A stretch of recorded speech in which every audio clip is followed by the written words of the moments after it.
দীর্ঘদিন ধরে তালেবান শাসনের ঝুঁকিতে থাকা প্রায় ২,০০০ আফগান নাগরিককে জার্মানিতে আশ্রয়ের অনুমোদন দেয় বার্লিন। কিন্তু হঠাৎ জার্মান সরকার সেই কর্মসূচি স্থগিত করায় পাকিস্তানে আটকে ছিলেন তারা। এবার আদালতে মামলা ও মানবাধিকার গোষ্ঠীর চাপে ফের সেই প্রক্রিয়া শুরু করতে বাধ্য হলো জার্মান সরকার। এ বিষয়ে সাহায্য সংস্থা কাবুল লুফুটব্রক জানিয়েছে, যেসব পরিবারের পক্ষে আদালত রায় দিয়েছে তারা শিগগিরই পাকিস্তান ছেড়ে যেতে পারবে। কেউ কেউ মাসের পর মাস, আবার কেউ বছরের পর বছর অপেক্ষা করেছে জার্মানিতে যাওয়ার অনুমতির জন্য। নিয়মিত বাণিজ্যিক ফ্লাইটেই তাদের স্থানান্তর করা হবে বলেও জানায় সংস্থাটি।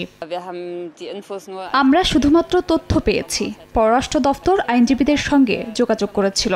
শীঘ্রই এটি শুরু হবে বলে আমরা ধারণা করছি। তবে ঠিক কখন বাস্তবায়িত হবে সে সম্পর্কে এখনো আমাদের কাছে সুনির্দিষ্ট ইঙ্গিত নেই।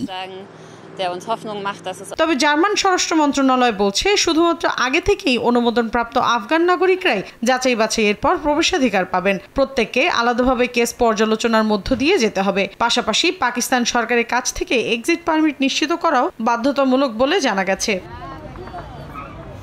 মানবাধিকার গোষ্ঠীগুলোর দাবি, জার্মানির এই দীর্ঘসূত্রিতা হাজারো পরিবারকে অনিশ্চয়তার মধ্যে রেখেছিল। পাকিস্তানের ক্রমবর্ধমান অভিবাসন বিরোধী অবস্থান এবং জোরপূর্বক প্রত্যাবাসন কর্মসূচির মধ্যে এই সিদ্ধান্তে কিছুটা স্বস্তি ফিরবে বলে মনে করছেন তারা।